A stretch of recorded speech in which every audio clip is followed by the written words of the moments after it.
Hello everyone and welcome to today's video, where today I'm doing a bit of a mixed video, you could say. I'm going to be looking back at Man City's game against Leicester over the weekend and also looking forward to the Champions League football where Man City will be taking on RB Leipzig. So starting off with the weekend game against Leicester, I think overall it is a incredible victory for Man City.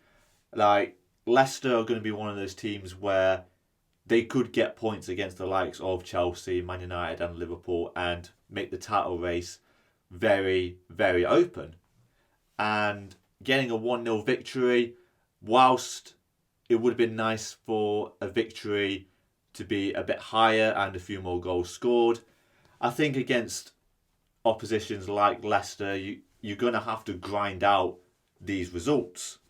And when I see how much we dominated the ball, we had around 25 shots and then 8 on target against Leicester, and we were able to still play the way we have been, putting Leicester under pressure, and just grinding out that result is definitely one of those things where I think Man City, it will be expected that Man City do that a lot more this season, just because of not having a striker. I think it showed a bit more in this game against a better side like Leicester. But if we get more chances, if we have everyone else on the score sheet, so midfielders contributing as well as the wingers and even whoever plays as a striker, then I think it's going to be very vital that everyone plays their part. And one player who did that in the game against Leicester was Bernardo Silva. Now, he set the tempo, I believe, in this game by putting pressure on the Leicester players, by pressing and making them make mistakes, and also getting the goal as well.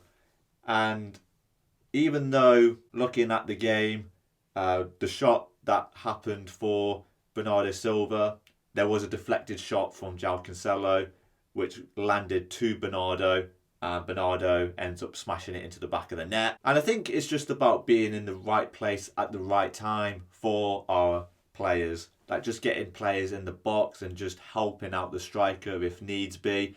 Because there's no vocal point up front, was a lot of chances that Man City created, but we just could not execute. And I've said this before, we are probably going to struggle without a striker this season, but I think it just shows that we need to have everyone contributing as much as possible and grinding out that result against Leicester. I'm happy with that. We've got the 3 points, and you see the likes of Man United, Chelsea, Liverpool also getting victories, and even Tottenham actually losing as well. So that first day loss to Tottenham at the start of the season, now they've lost against Crystal Palace this weekend, and we've continued winning. We've now caught up with Tottenham, and there's a few other teams where they're starting to slip a bit, but also there are teams who are still going at this moment in time. So it's very important to keep up the pace with other teams as well. Now looking forward to the Champions League. Now, Man City, they've got RB Leipzig coming up, and I think it will be a good game for Man City to take part in. I think with the victories that we've had recently and also the international break and getting things back on track again, it will be good to just keep that momentum going. And considering that PSG will be battling it out with Man City to get top spot in the group, and given that they've got Club Brugge as well in their first game coming up this week, I think we do need to get that victory against RB Leipzig. And whilst I want to say that RB Leipzig are a good team, they've not had the best of starts to their season. They are, I want to say they're 12th, and they've only got 1 victory out of the 4 games that they've actually played. And in the other 3 games they lost, and their most recent loss was against Bayern Munich, where I think they got smashed like 4-1 or something like that. I remember when we had RB Leipzig in our group, and when the group stages were announced, I did think to myself that, RB Leipzig are a good team. They'll keep us on our toes. But they're not the same team as last season. Obviously, Julian Nagelsmann, who was manager of RB Leipzig, not there anymore. He's now at Bayern Munich. They've lost their best defender in Daniel Upamecano. He's gone to Bayern Munich. Their best midfielder, Sabitzer, has also gone to Bayern Munich. So, they've lost their manager, their best defender, and their best midfielder. And there's no striker as such, because obviously with Timo Werner from the season before, when he was there, he was scoring all the goals. So I'm not sure who is actually scoring the goals for RB Leipzig now. But they'll still keep us on our toes. And I think having a home game to start things off will get the City fans up and going, given how well we did last season and getting to the final. Why not do it again? And I think the RB Leipzig game will be a good game to get ourselves back on track and to keep the momentum going, given the busy schedule that we've got coming up this month. So the final thing I'm going to do in this video is give my predictions for the scoreline against RB Leipzig and also the team lineup that I'm predicting as well.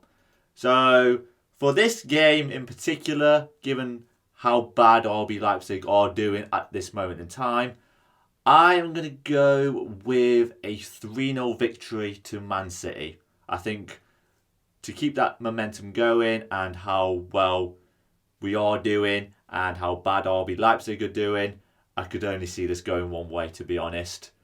And my lineup for the game coming up, I'm expecting changes, given that the Leicester game, we actually put the same lineup in the previous 2 games. So for 3 games in a row, Man City have kept the same lineup.